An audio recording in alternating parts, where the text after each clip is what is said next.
Bing, bing, bing. Good evening, ladies and gentlemen. It is Tuesday, 9 p.m. right here on the Pacific Coast. Welcome to Film Geek Primer. I'm your host, John Santo.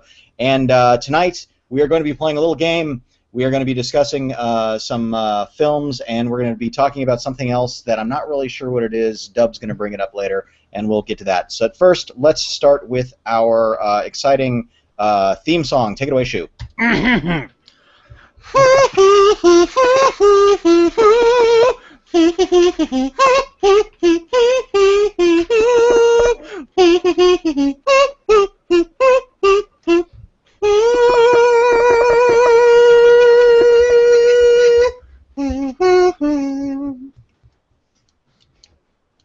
Very nice, thank you, sir. Hurrah! Our final round of applause. So let's get to our cast. We got a full house tonight, folks. Starting with the man on the other side of the hill, Dub. How are you doing, sir? I'm doing well. Thank you very much for having me, as always. Not a problem. Thank you. Joining me on the other side of the freeway, actually same side of the freeway, just down the street a wee bit. Tremendo T. How you doing, sir? I'm doing well. How are you tonight? Very good again. Thank you. Also with me is our band leader, Shu, from the Dust Bowl of Arizona. How are you, sir? I don't give a shit how the hell you're doing, but I'm doing all right, all things considered. Although it's bleeping hot, I think we hit triple digits today. So welcome. Really? Yeah, it's been nice up to this point, but alas, okay, you don't give a shit about the weather report, but there you go, it's bleeping hot. Hell's outhouse. I'm always glad to get it. And finally, of course, the man up north, where it's always nice and cool, the cool man himself, the king of the lounge, Warren. How are you, sir? Namaste, my friends. Okay, I have to tell a Warren lounging story. As many of you know, Warren and I are brothers. And I called our parents the other day on FaceTime. We finally got FaceTime to work, and the FaceTime kicks in, and there's my parents both lounging in bed. So it's a hereditary I started thing. cracking up, like laughing uncontrollably. They all lounged in that house. I don't get it. I don't get it. I don't know what the problem is. It was very funny. So okay, game. We're gonna open up with a warm up. We're gonna do something. I was originally gonna be a quote game, but we're gonna do something different. We're gonna do a name that year game. So I'm gonna give you the title of a film. We're gonna do 2 rounds. First is gonna be of a film before you were born. Second round will be a film that was released while you were born, after you were born. While I was born. Yeah. What? Very old jokes. Yeah. So I've always got to make everything for me would be Lumiere. Exactly. Yeah. Yeah. So it's been rough. Trust me, it's been rough trying to find something to put you in. Although I realize now too, I think one of the first ones that I thought for you is not going to work. Oh, fantastic. Well, we'll pretend. Yeah, we'll pretend. So maybe it will. What year were you born? I'm not going to tell you. Okay, fair enough. So here's also the deal. So each person's going to be asked the question. You can guess. Now somebody else, if you answer it wrong, you get no points and you don't lose points or anything like that. If somebody else feels they have the answer, they can answer that question after you take your guess. But if they get it wrong, they will lose a point. So you have to be sure of the year. So this is how I'm keeping it, since we don't have buzzers or anything like that, to get multiple people screaming at the same time. Aaron, we are going to start with you. Let's do it. All right. And you're more than welcome to talk it out. Hey, let me ask you a question. Do I Sure, start please. no points? So like if I get a demerit, I can be in negative points. No. As long as you're being asked the question, you don't lose anything if you get it wrong. Okay. It's only a positive outcome. Yes. If you're being asked questions, I can only go up. It's only if you steal that you may lose the point. Okay. All right. So your first one is Treasure of the Sierra Madre. Before I was born. Yes, before you were born. First round before you were born. Yes. Next one. Very good. What year did it come out? Geez, I don't know. I think. Wait, I know this one. Okay. It was before I was born. 19s. It was in the 19s. Mm-hmm. I'm gonna say 48. Very good. Whoa. Excellent. Excellent. Very nice. Somebody can Google without us watching him type. Okay. So no points for Aaron. Show your hands. Show your hands. Yeah, I think Right. everybody needs to be like this when you're answering. Yeah. Fair enough. You just have to fuck up everything, don't you? Once again, Dr. Jones, there's nothing you can possess that I cannot take away. Yeah. That's good. I will on you. I'm sorry. I'm sorry. That's all right. That's all right. No, I know. Okay.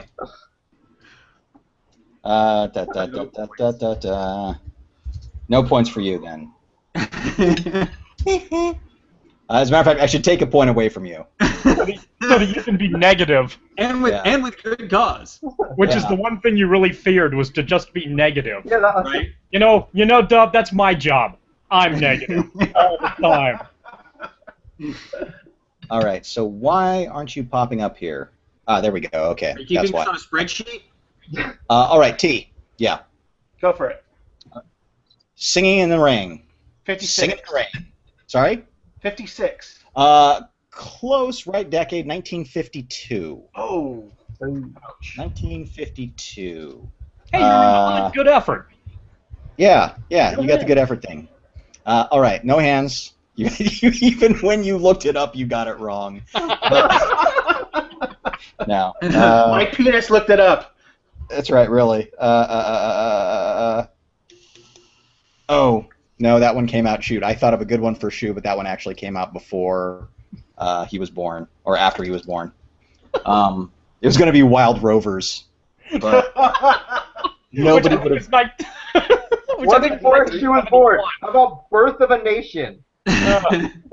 Really, no. What are you looking at? Okay, got it. I'm actually making this up as I go along, that's why. I couldn't Oh, tell. no. I had no idea. You had us completely fooled. I know. Okay. Now my self-sabotage means nothing. Of course it's not coming. Of course it's not going to come up. Hold on here. Well, you can throw it out there and then take the time. No. Do it off the top of your head. Okay. The Letter Moulton book. And the game is, are you faster than Google? No. Yeah. So, okay, is she ready? Yeah, sure. Fritz Lang's Metropolis.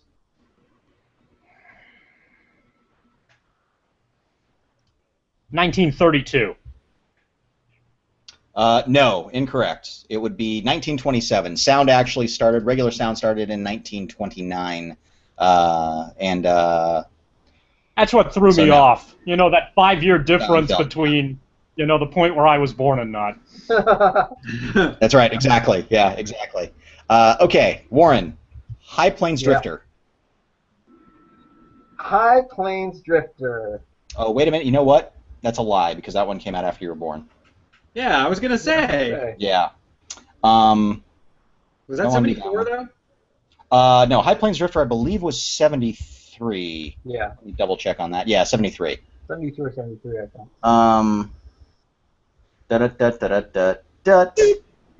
Okay, let me just double check on this one. This is riveting, by the way. I know, isn't it? Okay, great, because we're the same age. This will work. Beneath the Planet of the Apes. Beneath the Planet of the Apes.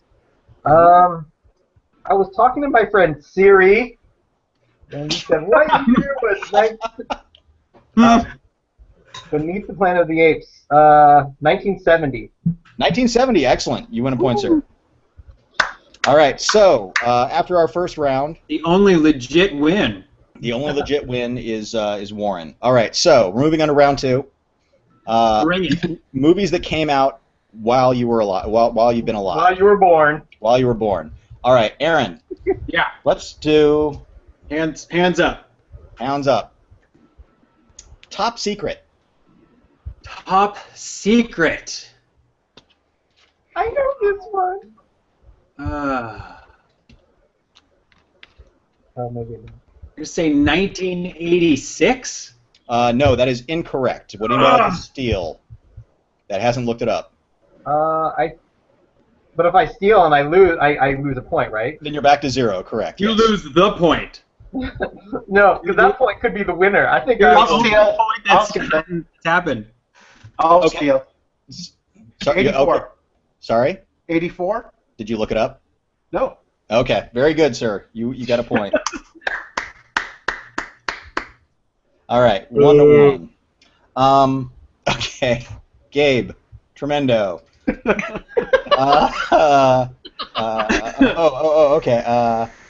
Well, you can't tell we had a long holiday weekend. I know. Yeah. Right? Yeah, I Sharp kept forgetting. The worst part was as- I kept forgetting it was Tuesday all day.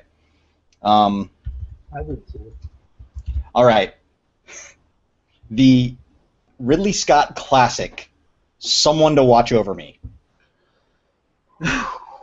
After Blade Runner. I think it was was it his follow-up to Blade Runner? I don't know. Was it? I'm going to say 81. No, 1987. Ooh. Wow. 1987. All right. Swung wide on that one. Yeah. Shoo. Yes, sir. The classic Russell Mulcahy movie, The Shadow. There's no other type of Russell. Wow. 1997. No, 1994. 1994. Ooh. Wait, what movie? What? The Shadow. Shadow. The Shadow. I remember we actually saw it together, and you liked it. Fantastic. Did I think That's the did one. I? Way to out Put him him. under the bus. And the worst part is I totally out him. we saw it in Theater 5 at the El Dorado. Nice. I saw you picking up, I man. saw it with you guys. I think I was Yes. well. Yeah. Okay, Warren, you are up. The El Dorado, by the way, is now a Best Buy. Is it really? Yes. All right. Good for them. Good for them. Not really, because it'll close down here in the not-too-distant future. This is very true. You're right. That is.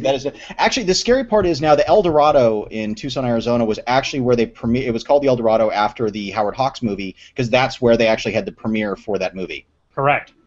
Which I think came out in, what, 1968?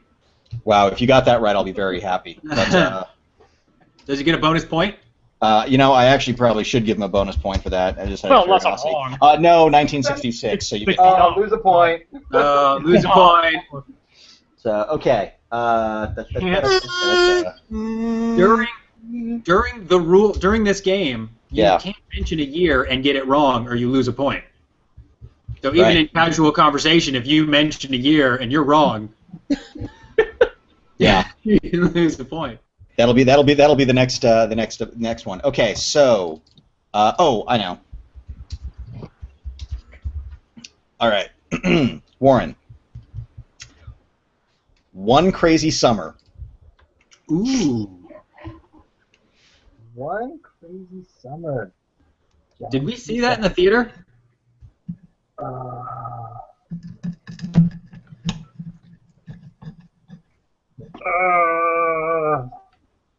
I want to say, oh man, it came out. That came out after Better Off Dead, right?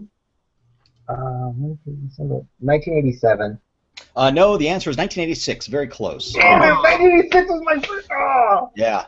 Always follow that gut. Yeah. But you're right. It did come out. It was after Better Off Yeah. Dead. Better Off Dead was the first Steve Savage Holland motion picture. Yeah, for sure. All right. So we have a tie between Warren and Gabe, which means we're going to have. I'm going to list off one movie, and you guys can each give me a date on it, and we'll see what happens. Huh. Interesting. There we go. All right. The movie. War Games. Both you can think. Let me know when you're ready to answer. I got it. Okay. 83. All right. Warren? Damn it! I was.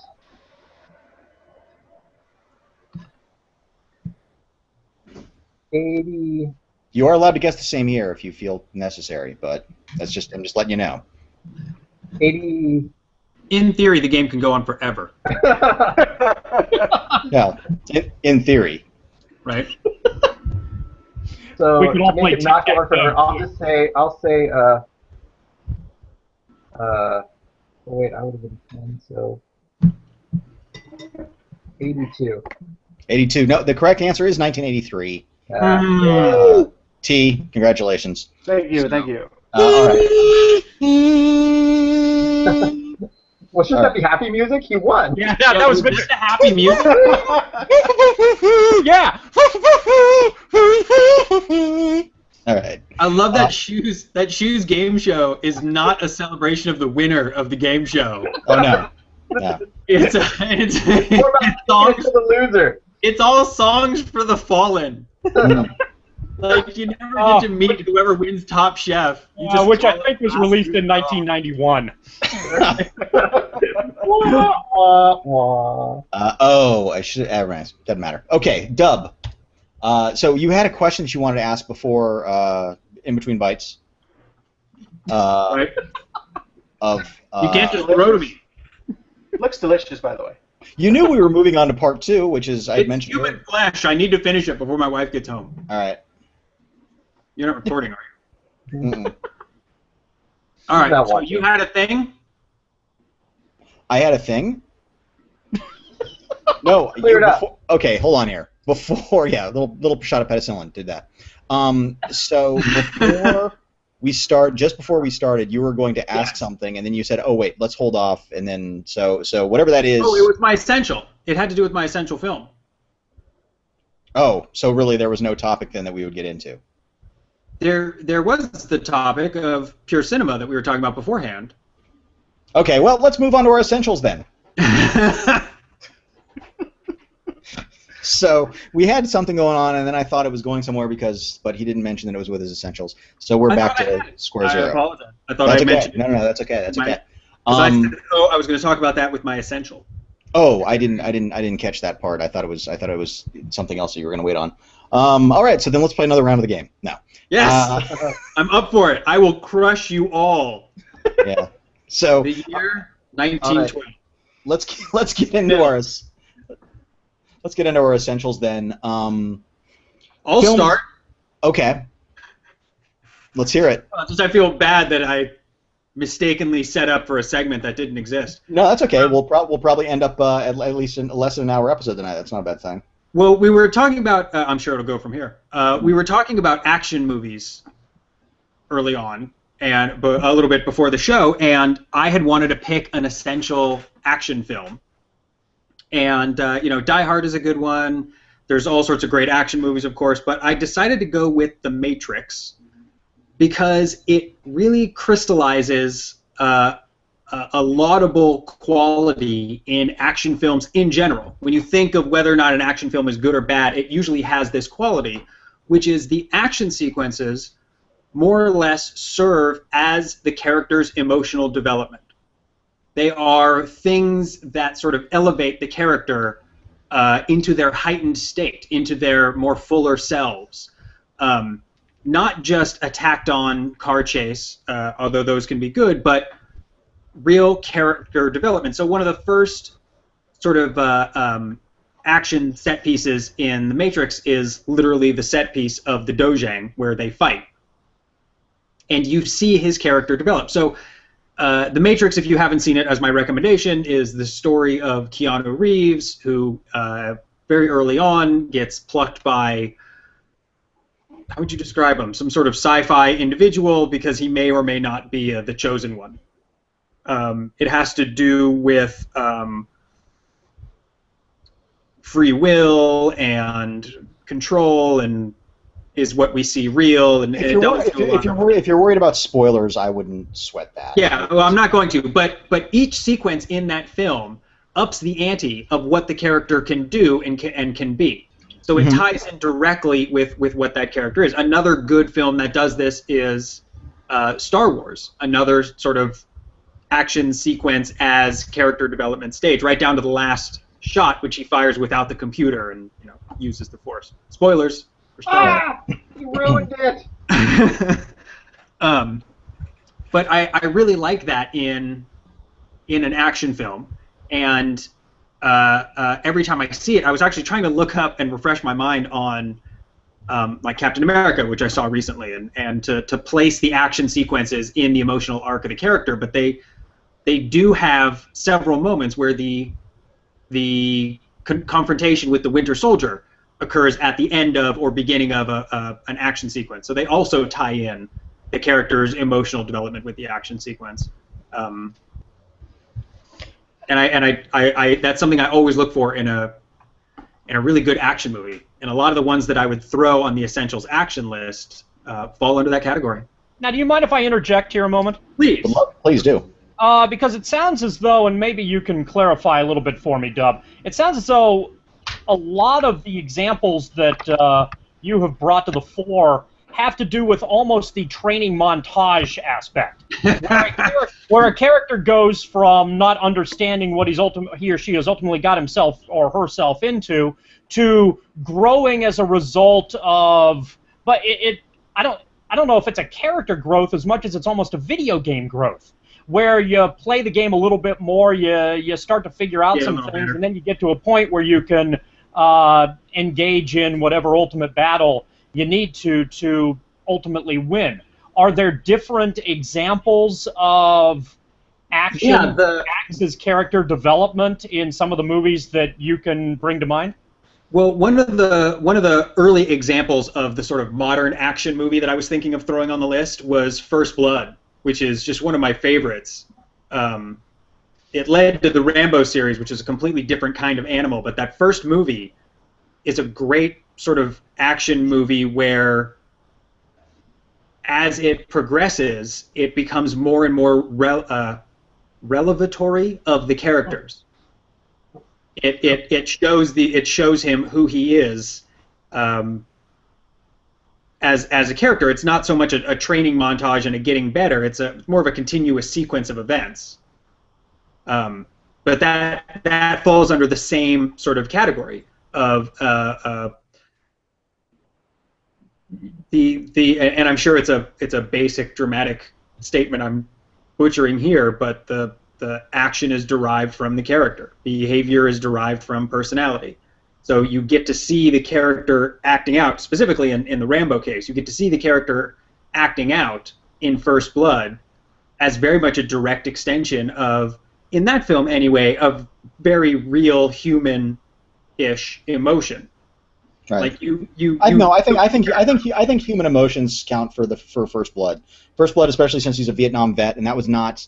I mean, when First Blood came out, the Vietnam vet thing, other than like coming home, maybe, was not really kind of addressed. And using an action film to kind of look at that. Also, the action sequences in First Blood reveal a lot more about other characters as well, not just him. I mean, you learn a lot about Brian Dennehy and the way the Brian Dennehy sheriff character, and how he feels about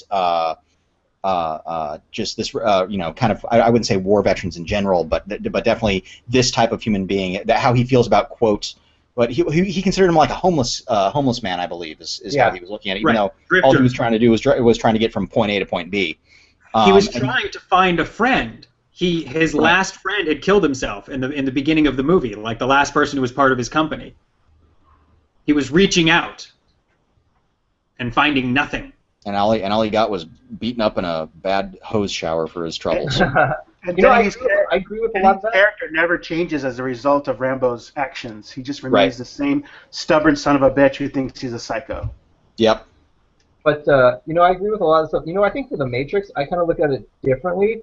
And I also think The Matrix is like a perfect action movie. Like it is to me, it's an essential that anybody who likes action should watch it. But I don't see it so much for character, but more for story, where every piece of action pushes the story forward. It's actually an essential part of what drives the story, because it's like you said, there's a lot of movies that tack on a car chase or giant robots fighting or whatever, but that doesn't change the situation that anybody's in or with the story. But each one of those action sequences, it kind of moves things forward. It like whether it changes the character's ideas or it puts them in a different kind of danger that moves them towards their final goal. and that's kind of what you want out of a movie. But a lot of action movies just think of what their tentpole scenes are and sort of kind of weave a story into that. Where like, The Matrix was this chase, this fight, this thing led to this, led to that, and it really flowed, really well as far as I'm concerned. The first Iron Man. Go ahead, Aaron. I think the first Iron Man did it. I caught that a little bit. The action sequences are the moments where if it were a musical, there'd be a song. Sure. Yeah, pretty much. Right. it's the they have to be those sort of emotional peaks in the film. So it's the first one is him blasting his way out of there, and then he gets revenge, and then he has to fight his own creation kind of thing. Like there's this really nice progression in the sequences along with the character. Sure. And that's what the second one was really lacking. Like there was no a lot of them were tacked on. Right. More than just the worst part was they weren't even tacked on in the second one. It was just more like we fight now. Like, okay. Yeah, exactly. It was, from what I read, second Matrix problem too. Yeah, it was just from what I read about the Iron Man was like they got to the end of the movie like, wait, we need some more action. Like that's how they looked at it. It wasn't like oh, this doesn't help the story. It was like, hey, you know what? We need another scene here of some fighting and robots, and that's not good. Sure. Also, as far as essentials go, as far as the Matrix, I mean, it's the bigger thing, of course, I think that it introduced was the level of technology in cinema. I mean, by that point in time, CG had become established and used in many different ways, but that introduced bullet time, which was a whole new game-changing device in an odd way, because even though the bullet time form itself has become very passé, and I would expect it to actually come back into style in about 5 or 6 more years. Is that it's exactly is that it upped the ante of what you can do with computer technology in film, and so that was the big breakthrough thing with that movie, especially. I mean, everybody when the first time they do the bullet time with Trinity in the as soon as she jumps up and they do the freeze frame around her, everybody's minds just went absolutely apeshit nuts, because again, the themes of the Matrix and stuff like that, I think, were even done better the year before in Dark City. But the Matrix, because of the technology, because of how they integrated also that technology with the storytelling, and the bullet time is also part of the action sequence in what your mind is able to do within the film. Dark City's great. I love Dark City. I'm glad you brought that up. Like that. Yeah, that's not an action movie like on the same level. That's more of a film noir. Yeah, that's more film noir. It's a different kind of. Yeah, I wasn't saying action-wise. I was saying thematically. Thematically, yeah. But where the Matrix, I think, and as much as I love Dark City, where I think the Matrix tops it is just take that bullet time shot conceptually. Not only is it a technological marvel, but it's this really quintessential way of communicating what these characters are experiencing. Mm-hmm. So it's not just there's no gratuity in it. It really is integral to the storytelling. Right. And I think that's what makes it so powerful. That's what that movie has. That movie has that kind of cohesion of execution and vision and stupid cool in like every shot. That none of their other follow-up films had even in a microscopic amount. Sure. Like it was so well integrated as a work of art. And first of all, I don't envy them trying to follow that up. I don't see how you would. It didn't seem like a movie that needed a sequel. Yeah. I think that almost like that first one is so coherent. It's so well put together. What you just said about them not being able to follow it up, I think that is almost its own topic on its own, where you have a director or directors who create something that becomes iconic. That's almost like legend in the film industry, and then they go on beyond that just to believe in their own hype. They believe in their own. They think their shit doesn't stink anymore, and they move on and they start. Like I'd say George Lucas falls into that category. Sure. Where, like nobody says no to him. Nobody says no to the Wachowski brothers, and then they can make all these crazy, stupid movies. Yeah, I think that's exactly what happened. It became a contrivulous attraction. Yes. All right, Matrix, 1999. Excellent choice. Let's. Anybody else have any comments on that one before we move on? No, no. All right. Let's say First Blood rules. First Blood rules. T. Blood rules. I was going to go with a European filmmaker. I thought you were about to say European Vacation. We're talking about essentials, and we thought, like if you're accustomed to Hollywood films, you want to kind of get out of that mold and explore European movements like the New Wave movement and all that stuff. I was going to pick one of those directors, but I think I'm going to table that for another time because I kind of want to go on this thing that Aaron talked about, where the character's development is expressed through action rather than acting and story and things happening. And nowhere does that happen more often and more consistently than in kung fu movies. So I'm going to pick the one that I think pretty much comes close to what Bruce Lee wanted to do and to create a martial arts film with a philosophy behind it. And that film's called Eight-Pole Diagram Fighter. Oh, interesting. Okay, yeah. I have never heard of this one. Yeah, I just saw it. I just rewatched it like, God, a month ago, I think. But it's the guy who was the sensei in Kill Bill. I forget his name. Shu, I don't know if you remember his name. Long-haired guy. Yeah. Let me look him up real quick. Total badass. I mean, the fighter's in there. He wants to become part of the sect. They specialize in this pole fighting technique. He's rejected, and there's this kind of like a lot of soap opera stuff happens, like masters die or masters fight. He's betrayed or he's denied his placement in ascending in the ranks of the pole fighters. And it's actually a really, really well-made film. I mean, I think it's a Shaw Brothers. It's a Shaw Brothers flick. Yes, it is. And it's probably one of the best. And it spawned like most of the Shaw Brothers movies. It spawned a bunch of and it spawned an entire genre. Of pole fighting. Right, and he's also in 36 Chambers of Shaolin. Gordon Liu is what he goes by in America. That's right. His real name Chai Hui Liu, I guess. Liu. So yeah, Gordon Liu, who was I mean, the guy was like a total master of. This one? 8 Diagram Pole Fighter, is that what it's? That's it. Yeah. Mm-hmm. Yeah. And I think there's another one called Chamber. There's another one, Chambers of the Pole Fighter or something like that. I forget the name. 36 Chamber of Shaolin. Yeah, 36 Chamber of Shaolin's fantastic. That's another terrific one, and I would pick those as an alternative to Bruce Lee, as an alternative to the more well-known kung fu flicks. If you want to see something that's pretty much approaches some kind of philosophical statement about martial arts, as well as telling a pretty decent story, lots of action, and you can't go wrong with either one of those. Excellent. Yeah, those are fantastic choices. Yeah. That's. Yeah. I might also go. I might almost do 36 Chamber over 8 Diagram, but that's just total personal choice versus. I mean, they both do the exact same thing. And it's a little slower, and I think the characters are developed a little better in Chamber.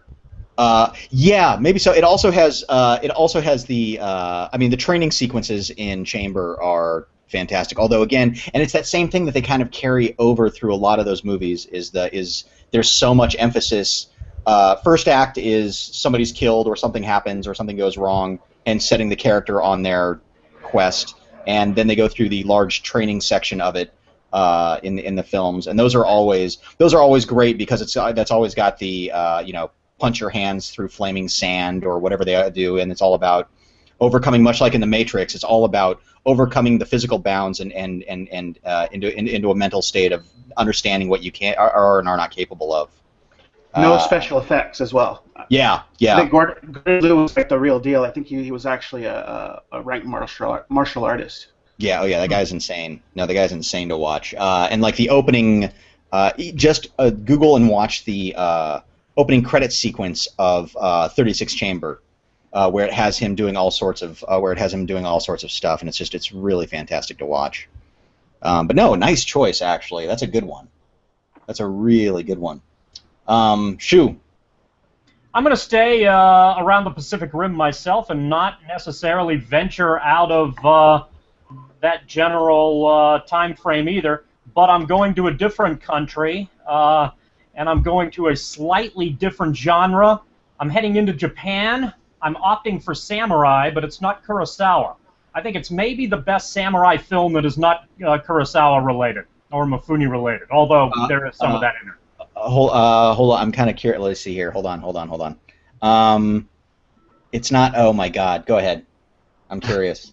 It's Okamoto's The Sword of Doom. That's okay. Ooh, Nice. wow. Nice.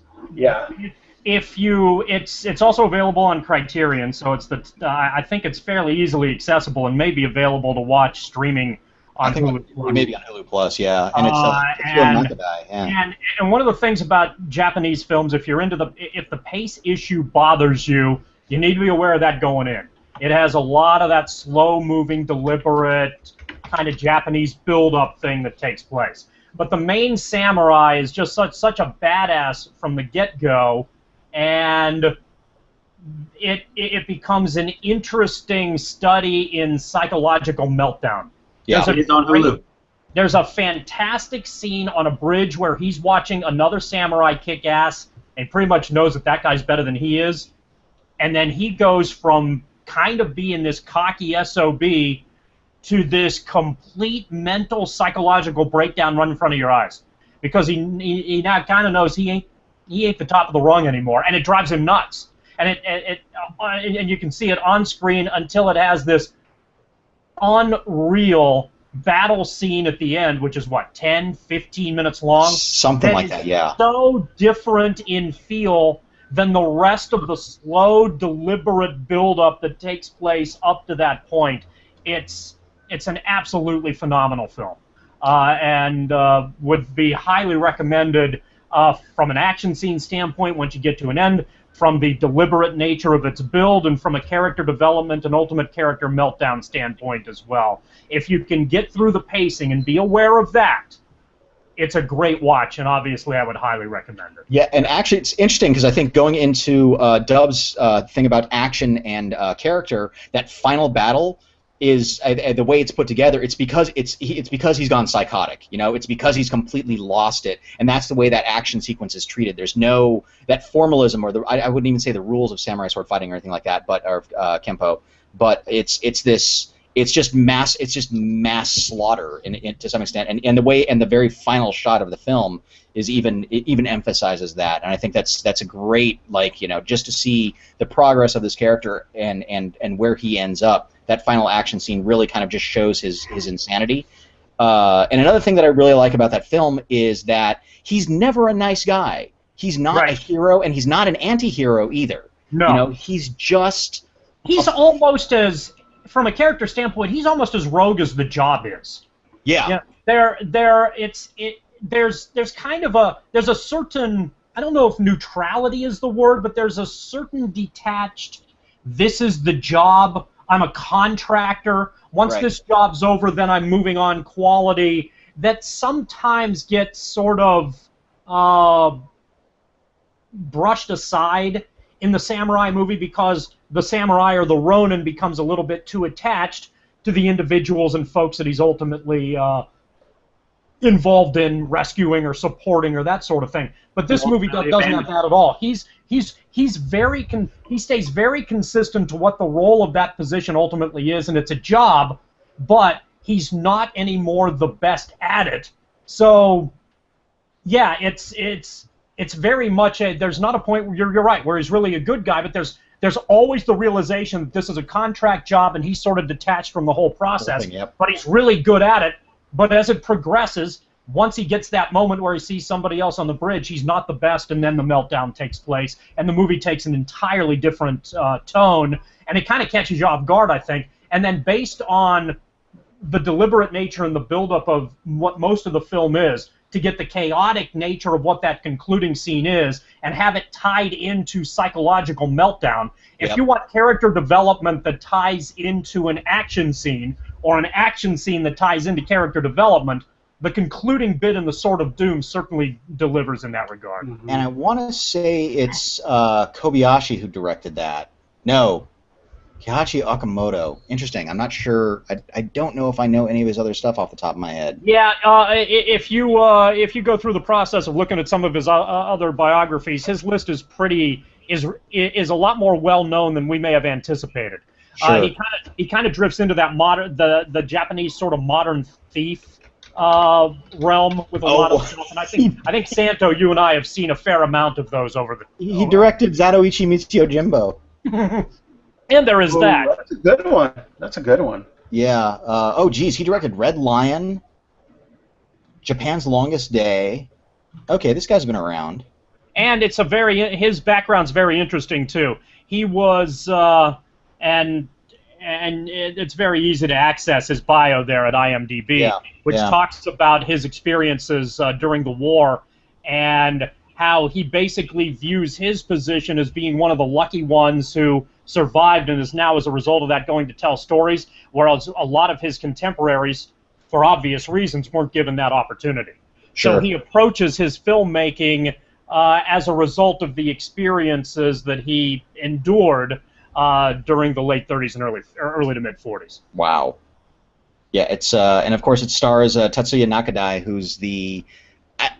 Would we say he's the second most famous of the Genageki flicks? Maybe. Yeah. I think that may be a fair assessment. He's pretty damn good too. Yeah. That's so deep. Sugata Sanshiro. What's it? Sorry, what's that? He did Sugata Sanshiro. What do you mean he did? That's impossible. Did he do a remake? I'm looking at the wrong one. I'm looking at the wrong one. Never mind. I'm looking at the wrong one. Okay. I was gonna say you're looking at Kurosawa there. Anyways, yeah, Kill was an interesting one. Yeah, the guy's got a fascinating little bio here. Anyways, nice choice, fascinating choice. I like that. Any questions? Any comments? Any curiosities? It's an amazing movie. Yeah. It's streaming on Hulu. It's on Hulu Plus, so I will be watching it shortly.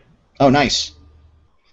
Nice, yeah. Sword of Doom's a great fucking film. And you guys send out a list of these movies because I'm not going to remember all their names, but I would like to watch them. Yeah, sure, of course. You should put them in the show notes. Yeah, put them in the show notes. I will find it there. We shall do that. So, all right, Warren, let's move on to you, sir. What film do you have for us this evening? My movie is not quite as foreign, should we say, as some of the other ones, but it was probably, or at least to me, I think it's one of the best movies of the 90s.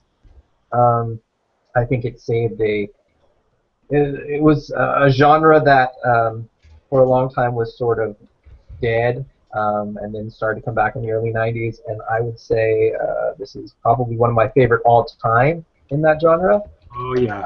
I'm talking about Unforgiven. There it is.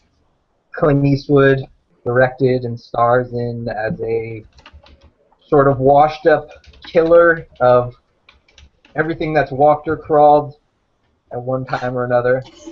And it's just a powerful movie showing sort of the side of the unglamorous side of all those westerns that we grew up watching. And great performances by Clint Eastwood and Morgan Freeman and Gene Hackman. At his Gene Hackman and his best, I guess. Is that it?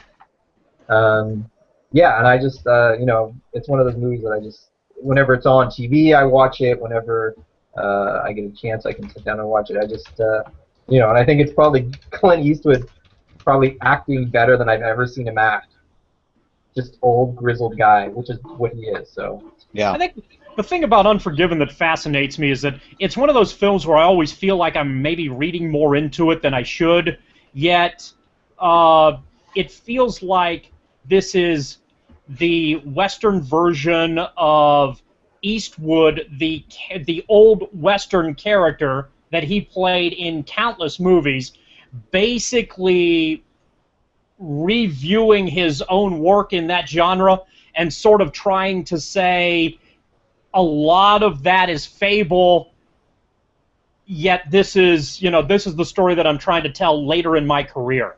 So that movie always feels like it's his response to the spaghetti westerns, the response to the westerns he made in the 70s, the response to Rawhide, and growing up a little bit and having some sort of reaction to that in a lot of ways, and I think that kind of makes it more powerful because it has this almost extra dimension to it, where you're not just watching a Western that has to do with an old guy who's trying to run away from the legend, but you're almost watching the actor himself almost trying to run away or retell the story from one of the two genres that made him famous. And Right. it always felt, to extend that a little bit, I was always hoping that he'd make that Dirty Harry film that would do the same thing. Right. But that ultimately never developed. So I feel like Is that Gran Torino? Unforgiven has an extra layer of power that almost doesn't have to do with the film, but only Eastwood could get away with because of the history that he portrayed in the film. It would almost be like if John Wayne was around and able to do the same thing. And I guess maybe you could argue to some degree that Wayne's last Western kind of fell into that category as well. Absolutely did. But I think, I think, The Shootist kind of had many of those same qualities. And it was a different portrayal of Wayne at the end of his career, and I think it's an excellent film too.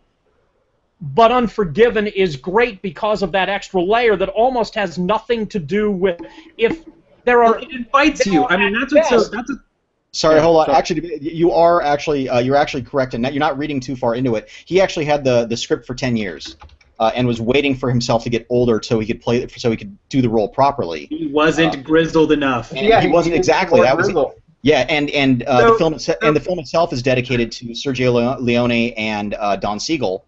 That's the and it really Don was. Siegel directed The Shootist. And Don Siegel directed The Shootist. Yeah, and it really was. So I just love that year after year, Clint Eastwood looking in the mirror. I'm grizzled. Oh, Not quite grizzled enough. But yeah, no, it's Don. What's his name directed The Shootist. It's so funny because it. And I 110% agree with Shu that I love that your appreciation of this movie fractals up into the meta world. Like it's the same sort of commentary about regret that the character is feeling, and then in the same way it drills down because while it's a Western and it's gunslingers, the movie is so much about storytelling and what someone says. myth making. Myth-making and how legends are born. So it invites you to take that next level up into the meta, I think. You can't help but be aware of the artist in a movie that's talking about art like that. Yeah. It shows you all that stuff, warts and all, and it was, it's Clint Eastwood. I mean, yeah, that's what makes it so good, is because, like, he has this history of making these, the man with no name movies. He's always the hero, the guy who seems to walk in, feet never touching the ground, bullets never hit him. Yeah. And then you get to see, like, oh my God, look at this guy. Like, it's not just the singular movie on the screen. It's like all his movies and all his acting work. I think about that movie every time I get a fever. Every time I'm sick in bed with a fever, I always think, holy crap, it would suck to have Gene Hackman beat me up right now. like that scene is up there with like the torture porn movies for me now, where I'm like, oh God, no, and his hair is achy too. Like it's so horrific. I think about it every time I get sick. Yeah, and also, of course, what some of the commentary that he's also stating about violence in the film is pretty insane, because it's, as a guy, commenting back on that character of who would shoot people, and of course, we as an audience would catch a visceral emotions from it. Unforgiven decides to treat violence in such a heavy way, and right. It's rarely done. They have that kid, and it's all like through that kid who's experiencing it for the first time, and he's it's a funny thing killing a man. You take away everything he's got and everything he's ever going to have. From the writers of 12 Monkeys. Oh yeah, David Webb Peoples and Blade Runner as well, and Hero with Dustin Hoffman. They did a great documentary called Day After Trinity that's worth watching about the Manhattan Project.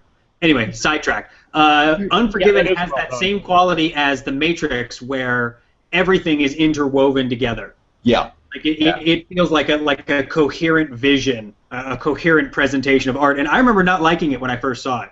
I think we saw it like the first weekend, and I wanted The Good, the Bad, I saw it in a sneak preview. I remember. Yeah, I think I saw it with you. Yeah, and I loved it. I was like, oh my god, this is amazing. I think I saw it a couple I don't think I times got it. I think I wanted Good, the Bad, and the Ugly. Yeah. And I just saw I was like, this is powerful. And then I believe I saw it on Laserdisc, not long after it came out on Laserdisc, and just fell so deeply in love. Like, You know, and that was a time when like Western was sort of making a comeback because they had, even though I still don't really consider it a Western, but Dances with Wolves, like everybody called it, oh, the Westerns is back. I was like, I don't know if I called it. I mean, I guess it is. It takes place it's in the more of a wolf movie. Yeah, it's more of a wolf, or it was like a war movie too. It was just like, I don't know. It was sort of different, but you know, this came out like 2 years after, I think. No, I think if Dance with Wolves kind of brought the Western back, then Unforgiven definitely solidified it. And of course, after that, it was a small Western renaissance. It wasn't huge because I mean, we had, The Quick and the Dead. Wyatt Earp, exactly. Yeah. Well, you know, The Quick and the Dead brings up an interesting point because where's the fun Western? Yeah, no, that was a fun Western. Not the Searchers Western. Everyone's trying to make the Searchers. Where's like the fun, more lighthearted stuff? Did you not feel that Silverado was a fun Western? Yeah, Silverado is a very fun Western. That Tombstone was a fun Western. It wasn't necessarily fun to make, but that it was a fun Western. Tombstone. Posse. Yeah. I actually got into a Mario Van Peebles conversation with somebody today and brought up Posse. Now, but that's the thing though, is that Young Guns came before those movies. Young Guns and Young Guns 2 were like the weird outliers to those. They were like 86, 88 or something. Well, I think I want to say they were like 88 and 90 or something because I remember I saw Young Guns that first year. I knew it on Young Guns too. I realized the only good Bon Jovi is pretending to be Cowboy Bon Jovi. That came to me the other day. But I'm guessing you heard a song in the car. I heard two. Down in the place blowing. Yeah. And that's on tape. Hello, ringtone. But Unforgiven is a classic Eastwood film. Something he'd also been moving towards for a while, it felt like, because he had Black Hunter, White Heart before it. Right. And he always has... Eastwood's one of those guys that almost does like a one for them, one for him, one for himself mentality. He was for a while, but I think he does what he wants now. Now before Unforgiven, I never thought of him as a director. I knew he directed movies, but I never really took him seriously as a director. Yeah, well, it's tough to take Cadillac seriously. He seemed to steal. He's won what? There's a Bronco Billy. Has he won 3 directing awards, or is it just 2? I think I thought he only won the one. Or what did about he Mystic River? Did he win for Mystic River? And $1 Million Baby. He won. No, he didn't win for $1 Million Baby. I think Hilary Swank was the only person who walked away with something for $1 Million Baby. I know that. Yeah, he did take it for Unforgiven. I don't know about Mystic River either. I'm kind of But those were definitely. I think he did. I feel like he's got 2 Oscars. I'll look it up. Don't worry. Nobody really. All right. Yeah, but it's like because for a while he would be doing the he'd do the Pale Rider, then he'd do the Pink Cadillac, then he'd do Bird, and then he'd do what was the one with Charlie? Pale Rider's a dark movie. Pale Rider's a very dark movie, and Pale Rider's kind of like on that way. Yeah, he's definitely he's revisiting the iconography of his past. Yeah, revisit those characters, and that was much more of felt like a sequel to High Plains Drifter, I believe, is what they were kind of they always referred it to. Okay, like here he won. Okay. He won an Oscar for Best Motion Picture and directing for $1 Million Baby. Oh, okay. And I guess he won for Best Picture and Director for Unforgiven. So he didn't win for Mystic River. Mystic River, interesting. Was that Sean Penn's first one? Was there anything? Does it list anything there? No. He was nominated for Best Picture and Best Director, but he didn't. Okay. Did Tim Robbins win for that one? Yes. He is the takeaway from that movie. That's what it was. Yeah. Yeah, and it's actually kind of a shame on that one. Is Marcia Gay Harden is the weird Lady Macbeth character in this film. She's vicious in that film. She's really good in that flick. Boy, so now of course it's on you. And the funny thing was I was going to go in the complete opposite direction and discuss a really bad movie because I feel that those are as important. Though thematically, I almost kind of want to go with the other title that I was debating about, but I don't think as many people have seen it. I don't think anybody's probably seen either of these in forever. I was going to go with Get Carter. I'll save that. Like 8-diagram pole fighter. I'll save that for another day. Which Get Carter? The Michael Caine. Oh, okay. There's only one Get Carter. I didn't think you were the Sylvester Stallone version. Yeah, really, yeah. I could go with the good Get Carter or the bad Get Carter, depending on what you want. No, so a movie that I saw back when I was like 14, I think, it was a movie that taught me more about how to make a movie than probably any great movie has. And I will rewatch it again just to make sure I remembered it properly over the weekend. And it's Maximum Overdrive. Yes. 1986, Stephen King, written and directed. Stephen King's only directorial effort, and this is not like a Night of the Hunter movie where 20 years from now we'll go, why didn't he direct more? It was a brilliant film. That's never going to happen. Right. Yeah. There's so much, and I feel like everybody. It's streaming on Netflix now, but everybody should watch it because you need to see that. You really need to see. You need to see good example. You need to see good examples of crap to understand what makes a good movie good. If that makes any sense. Mm-hmm. I mean, because you can watch as many vanilla films as you want. You know, you can watch stuff that's just very kind of mediocre or whatever, and go, yeah, okay, that's not a good film, or that's a bad film. People technically know how to shoot a film. Exactly. Yeah, and this is a movie, and it's and this is a film that feels like it breaks almost every possible rule of cinema, maybe, and not purposely. Because it has, I know that it crosses the 180 once or twice, so people look like they're looking in the same direction. It has. My favorite moment in it is, there's a guy that is a truck backs up and hits a Bible salesman, but the Bible salesman, the shot is actually made so the Bible salesman is running into the truck. So you just see the back of the truck. So what happens is they move the camera so it looks like the truck is coming into frame, but you really see the Bible salesman running sideways into it and then flying off. And it has moments. It's very much. But it's not as fun as, say, a Commando where you see like the launching things throw the shit into the air. There's no fun to any of this movie like that. It tries to be funny, but it's not. It also is a fascinating example of ego because you can watch something like Heaven's Gate, and hear about all the crazy stuff and how Michael Cimino went nuts and shooting all this film and millions of dollars spent and this, that, and the other thing. But at the end of the day, Heaven's Gate actually has a lot going for it, and you go, oh my God, that's a beautiful film. It's got so many things right about it that, like the movie poster, one of the movie posters for Maximum Overdrive features Stephen King. Yes. It's cracked open. It's like the truck thing cracked open, and him like going through like this. Here's Johnny. I just bid on that this week. Down below are like the little characters of Emilio Estevez and the woman, like with guns and running, and then maybe like there's a truck way back in the background.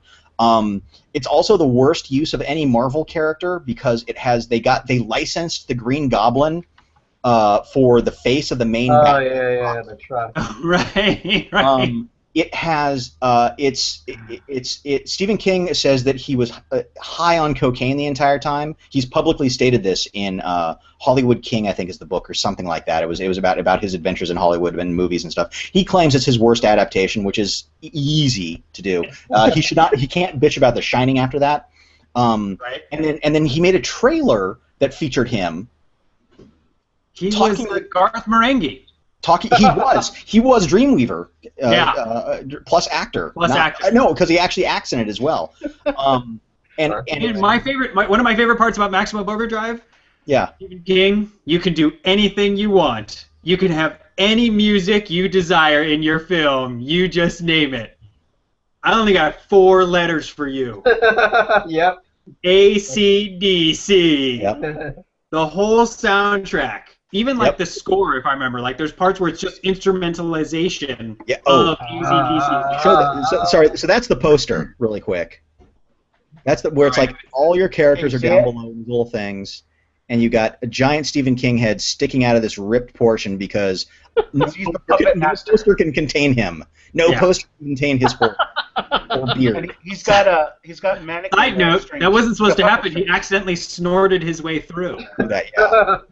Now see, and here's the thing. I don't know. To me, like stating that you were on a lot of cocaine at the time, almost feels more like an excuse than that's my reasoning why the movie sucks, is because I was high the entire time.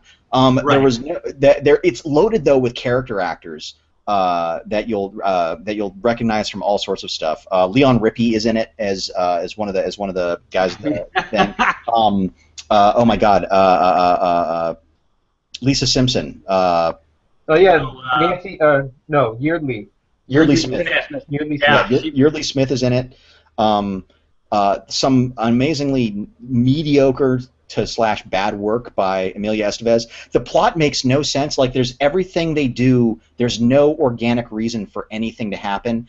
The concept being is that a meteorite has crossed the Earth, and the tail of it, we are caught in its tail for the next 8 days, and all of a sudden every mechanical thing on the planet starts going nuts. So it's not just cars that conveniently, by the way, only run on their own when necessary. Right. It's like they'll drive, like a couple can be chased by something while they're driving their car, but that car does nothing. Right. The car's fine. You know what the thing is? If this was a short story by Stephen King, it would have been awesome. Like, if he had just written it as a short story. Oh, it was a short story. It was a short story, and the short story's pretty damn good. Yeah. It's like, okay, I didn't read that. Yeah. Okay, because he's written a million short stories. Yeah. I thought this was directly. It was remade. It was actually remade as a TV movie on Sci-Fi. As Trucks, yeah. It was actually. Timothy Busfield. Really? Yeah. Oh, interesting. Yeah, I've never seen it, nor would I want to, because I got Maximum Overdrive in my heart. Why ruin the original? Yeah, it has, exactly. Cut to Aaron later in the week. 2 browsers open. One, Netflix with Maximum Overdrive. The other, Hulu Plus with The Sword of Doom. Yeah. They can be compared, actually. The truck, once it realizes it's not the best truck, goes through a meltdown. And it's got another truck on a bridge. Yeah, exactly. It's got like a bridge sequence at the beginning where the cars are falling off for no particular reason and in no particular order, and all that's jumbled up. And there's like a woman screams at a watermelon. In the trailer, like I was saying, Stephen King addresses the camera, and like he's got that nasal voice thing, so nothing about him sounds creepy whatsoever. Right. And he's like, "Watch out, America! I'm gonna scare the hell out of you." And I should post. I'll try to post a link down in our trailers for it, because it's a phenomenal bullshit head up your own ass trailer that I've ever seen. Another cohesive vision. Yeah. Maybe not communicating what the auteur originally intended. Yeah. If you get a chance to watch it, because it's like every character is forced. Everything about it, nothing works in any way, shape, or form, and it's so interesting that and stuff only exists. There are no rules. The rules only exist when they're supposed to. Giancarlo Esposito gets shocked to death by a video game for no reason. He touches the wood paneling on the side of the game after it hypnotizes him to walk forward somehow with its bizarre shapes, and he is electrocuted. Yes, a guy it's magic of necessity. Yeah. Oh, completely. Yeah. Cinema of necessity. There's nothing scary about it. It's really, there's not a thing about it that you probably couldn't show on basic cable television today, except for some foul language. Right. It's ridiculoly bad, and something that you should see just to show yourself how something shouldn't be done. And so that's why my choice this week is Maximum Overdrive. And that's it. So any final comments before we let go here, boys? No. I'm going to go see Maximum Overdrive. Yeah, I'm thinking Maximum Overdrive. I need to see that one again. Slow-paced Japanese cinema with such you don't need to see it again. If you've seen it, I don't need you. Yours, Eastwood, and your mastery of the Western. Disclaimer, I own Maximum Overdrive on DVD. I also have a Maximum Overdrive t-shirt, and I'm currently bidding on a Maximum Overdrive poster on eBay. Congratulations! Thank you. You took that to the max. And I thought I was bad because I was. Can we just all stipulate that he has reached maximum overdrive? And I thought watching Pedals on the Wind on Lifetime was problematic. Problematic. Oh Lord. At least to What give was us that the your AC/DC essential? soundtrack. LP has a That's gonna be a problem. lifetime essential for those of you who are, who are into teen incest. Yeah. That's definitely the direction you want. There's a category you might want to check out. I'm not Now sure. there's that's a genre I have not heard of in a long time. Yeah. VC Andrews really did give us some Flips. classics. Oh yes, and Lifetime is now making them all. Yeah, that's insane. So they've released they released and Heather Graham, by the way, is great in these. They released Flowers in the Attic a few months ago, and over the weekend they had the big deal for the second one, which is Petals on the Wind, and then there are two more coming out. I don't want to know any of this. I don't want to know any of this. You have just learned. I don't want to be a part of this at all. This doesn't need to be in my brain. So, all right, folks, let's wrap this thing up. Dub, where can people find you? At Film Geek Dub, I think. Right? Good call. Yeah, at Film Geek Dub. T? On the Twitter. At El Tremendo on Twitter, and soon at AKA Gabe, apparently, on Twitter. Really? No. Oh, okay. Hey, actually, Dub, did you want to pimp whatever your the website that you do stuff on? What's a TV, whatever that is? Oh, I didn't need to. Well, here's the thing about that. So I use this program called TV Tag.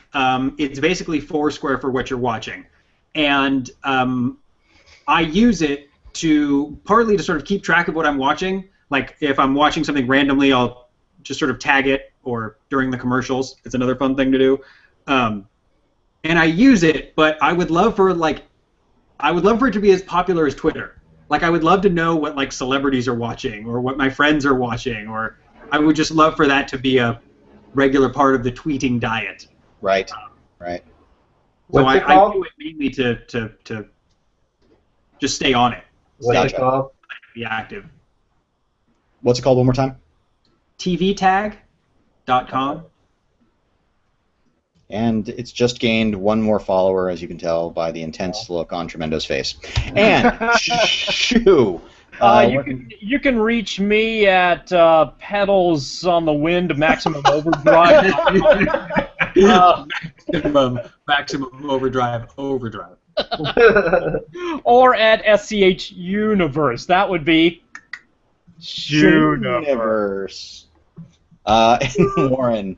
We're all branding. You could find me at Warren Graff on the Twitter. Up to you. And of course, you can find me at John Santo. And every Tuesday night, we will be broadcasting live and direct from this here channel. Next week, we're going to be discussing pure cinema. What does that mean? Well, we'll tell you about it then, as well as possibly pointing out a few more essentials, or of course, those essentials may be examples of pure sin. That's what I'm thinking. It's a thinker, folks. Anyways, have yourself a very good week. We will see you soon, and Shoo, play us out.